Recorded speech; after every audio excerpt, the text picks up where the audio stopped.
Let's cook it. Single topic of variety.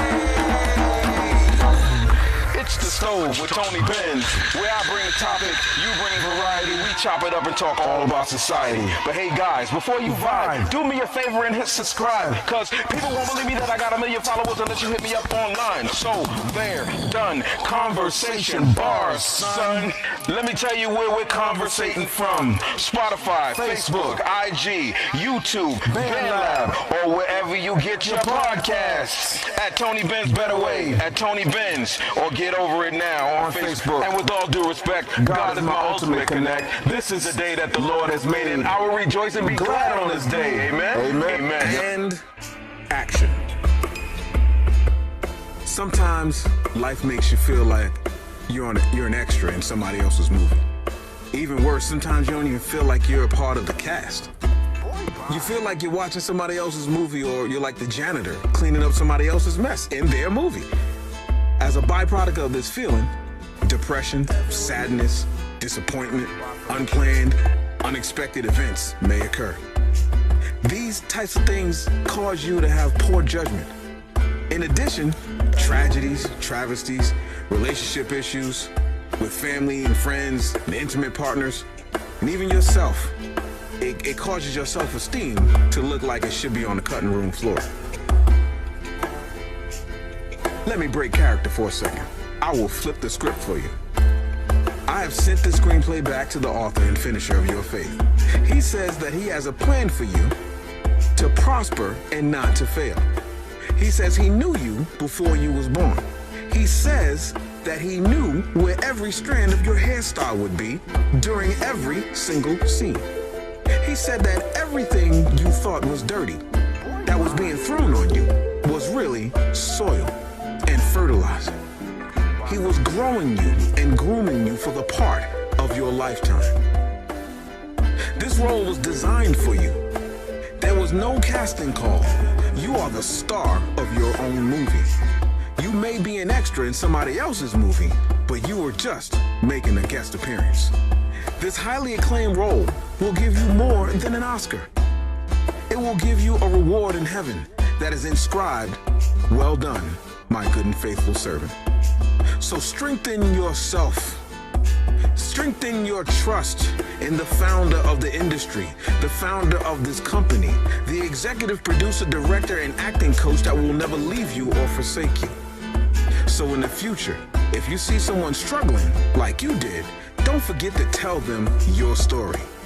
And tell them the story of how Jesus got his big break. Listen, anybody can be an actor, but not everybody accepts the role that God gave them. Sometimes being the hero in your own story means that you're supporting a bigger screenplay. Stay encouraged. Stay in prayer. Stay in fellowship with other believing actors, and keep playing your role until the director yells, "Cut!" That's a wrap.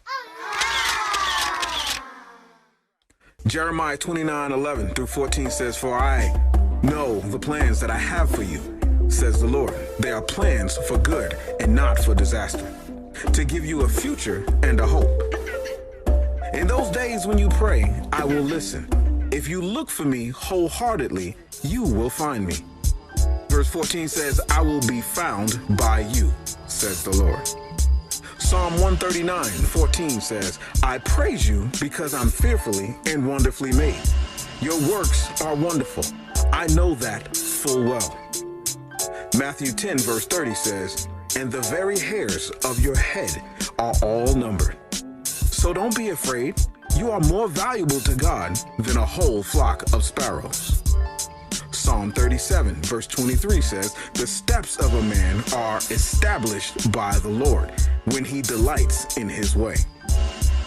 Galatians 6-9 says, "And let us not be weary in well-doing, for in due season we shall reap if we faint not." Matthew 25:23. It says, "His master replied, 'Well done, good and faithful servant. You have been faithful with few things.'" Matthew 6:15-25. If you refuse to do your part, you cut yourself off from God's part. When you practice some appetite, denying discipline to better concentrate on God, don't make a production out of it. It might turn you into a small-time celebrity, but it won't make you a saint. If you go into training inwardly, act normal outwardly, shampoo and comb your hair, brush your teeth, and wash your face. Matthew 6:15 through 25.